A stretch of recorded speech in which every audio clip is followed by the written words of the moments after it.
So, welcome back to this third part of the chapter 3. So far we've been looking at the what we refer to as univariate analysis. Univariate analysis. So in other words, you only have one series of data. Yeah, you have one series of data. For instance, we have here the height of dogs. The height of dogs. So let's say you have these dogs are in, any value between, let's say, 3 and 5 feet, right? Maybe that's a bit tall for a dog. Let's say 1 and 4 feet. 1 and 4 feet. So let's create about maybe 20 dogs. So this is univariate data. So for instance, here we have the variance. The sample variance is some value. The sample variance is basically the sum of the square deviations, right? The sum of the square deviations. Let me use this other notation. So x minus x bar squared.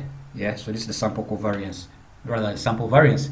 But then we might be interested in the relationship between two variables. For instance, we might have the height of owners of the dogs. Yeah. So let's say these are human beings, of course. So the value is some value between maybe 4 and 7 feet. So we have something of the sort. So we generate 20 values. Let me just freeze these values so that they don't keep on changing. So we have this. So if you want to see the relationship between these two, we do what you call a covariance. So in this case, we are doing what you call bivariate analysis. We have two series of data. So maybe let me just expand this out. So let me expand this out.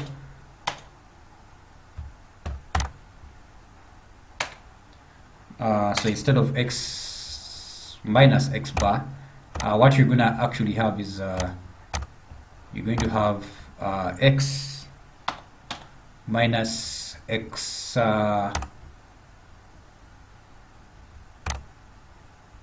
minus x bar into y. So before, when you're doing a univariate analysis,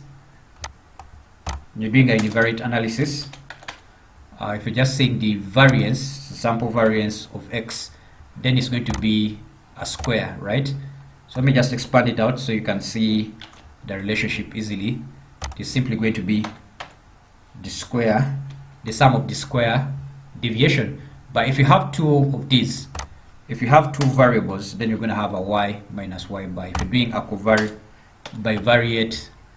analysis, so if you're doing a bivariate analysis, one of the things you want to do is here is a covariance, the sample covariance, right? It's actually the, so you see the relationship is very similar, except that in the second deviation you have in the y deviations, right? So this is our x, right? This is our y. This is our y. So we want to get the x deviations.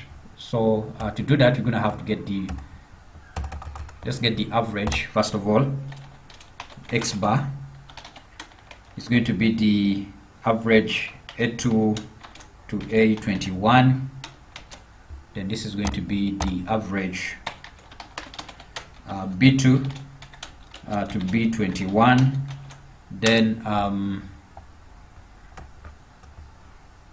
so we are going to have the deviations, the x dev and the y deviations.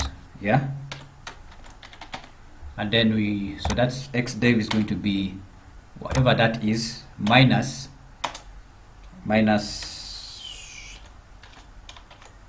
what is in A21. Then the y dev is going to be whatever this is, just a minute, whatever this is, minus the y min B21. So we have our deviations in place. So we have our deviations, the y dev, so that is going to give us the so then we want to get the products of the deviations. So it's going to be the x deviation by the y deviation by the y deviation, and that gives us that value. So let's see the sum over E2 to E21. So the covariance now, so the covariance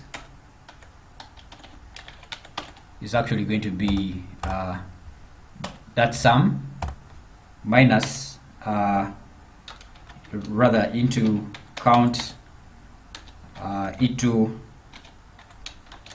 E21 minus 1, right?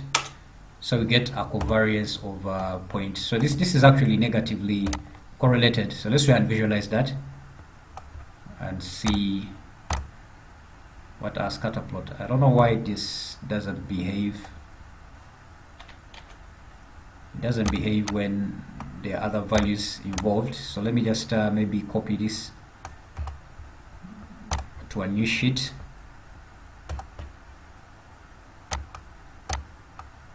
Copy this to a new sheet.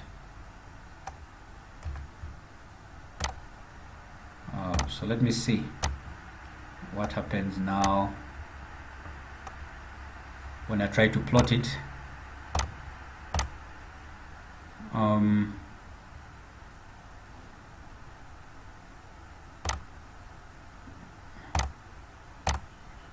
So that is a scatter, yeah. So it's basically telling us there's a poor correlation between these two variables. I don't know how you plot the line of best fit. It would seem when this is high, the other thing is low. At least that's what this covariance is telling us here.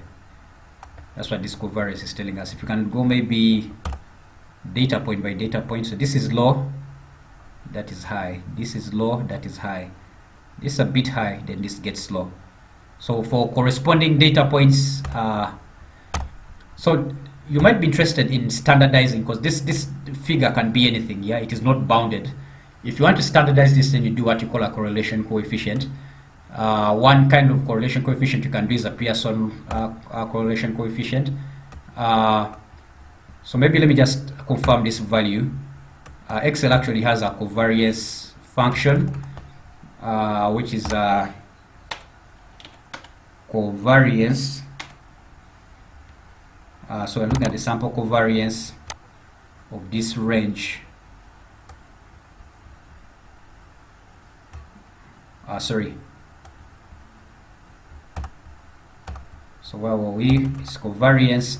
So we have to put in the first range, and the first range is A2 to A21, and then we have B2 to B21, and the second range.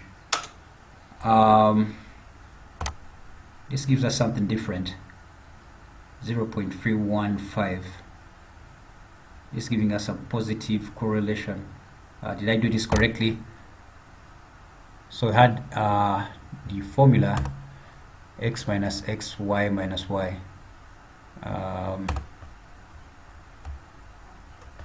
So this is our covariance A2 to A21, E2 to E21.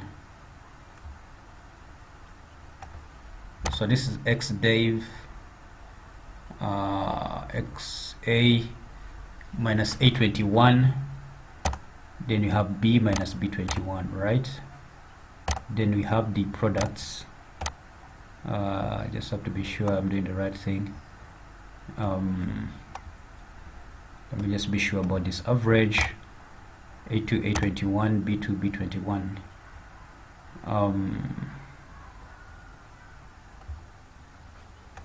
Am I using the right formula?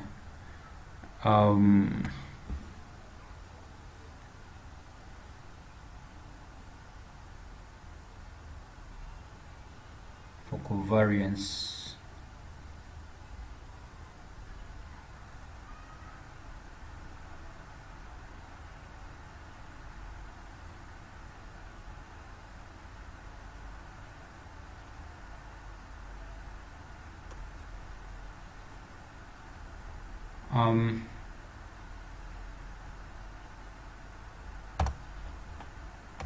let me just be sure.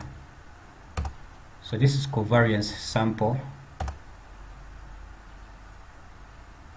This is the sum of E2 to E21.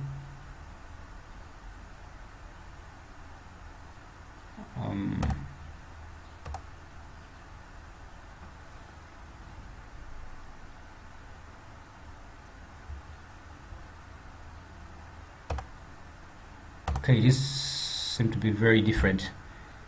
Still trying to figure out why I have different. So that's the covariance I get, and this is the sum of E2 to E21. My formula seems to be right. That is the summation x minus x bar y minus y bar over n minus 1. I don't know why Excel is giving me something very different.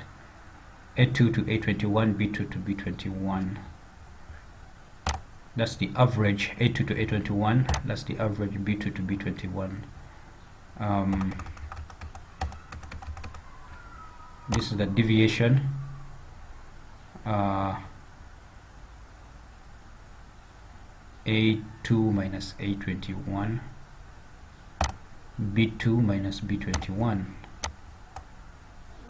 That's A7 and so on and so forth.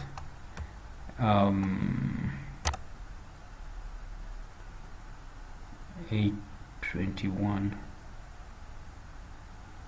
Okay, so this is the problem. So this should have been A22, and this should have been B22. So it's always good to use multiple techniques to be sure, because this was giving us something very different. So here we go.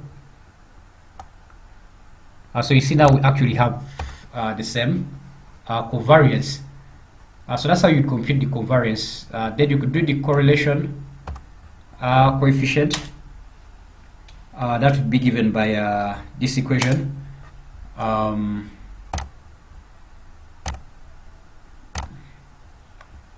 So you have S. So you have S.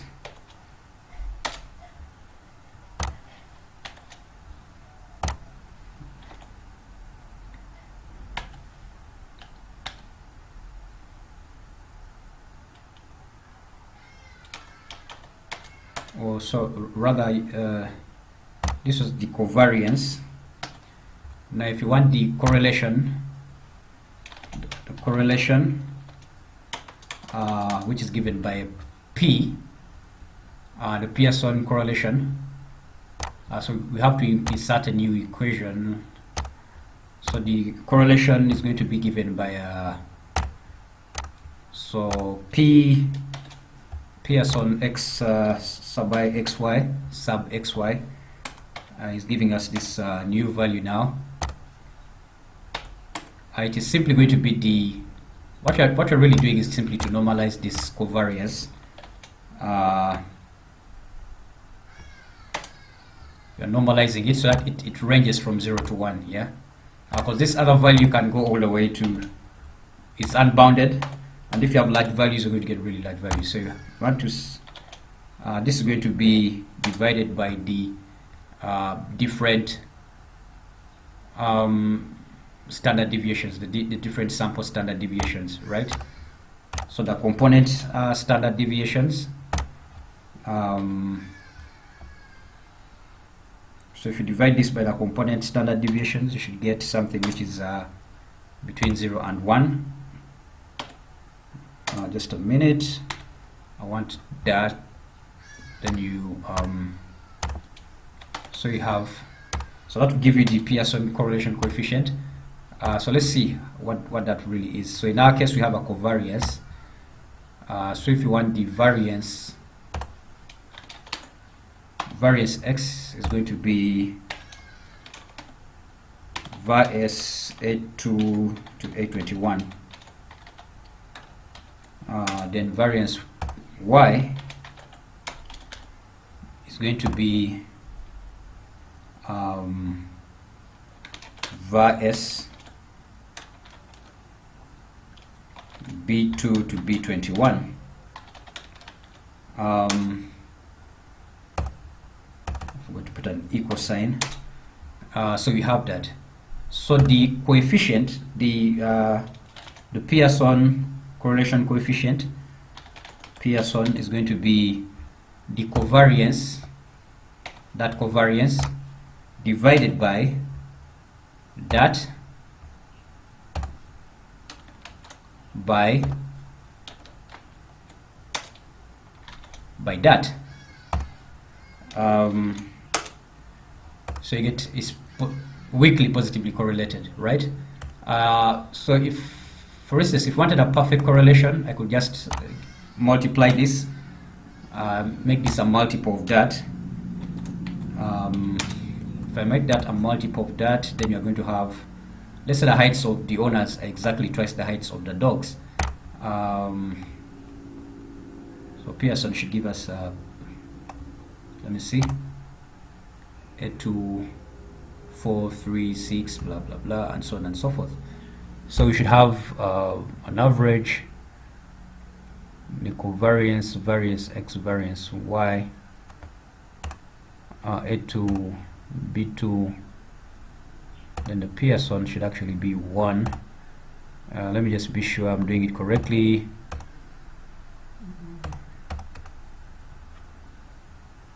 It's the product moment correlation coefficient, population covariance, standard deviation. Sorry, so I should be using the standard deviation. STDiv. Yeah, this is the standard deviation, right? So you normalize by the standard deviation. So this should be STDiv.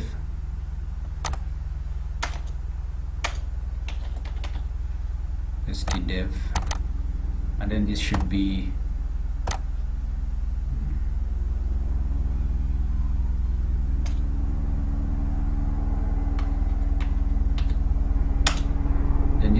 STDiv.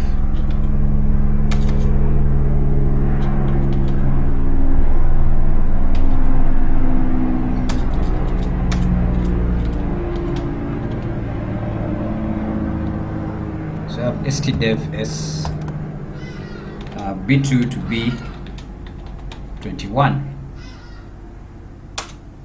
So we have a perfect correlation of 1, right?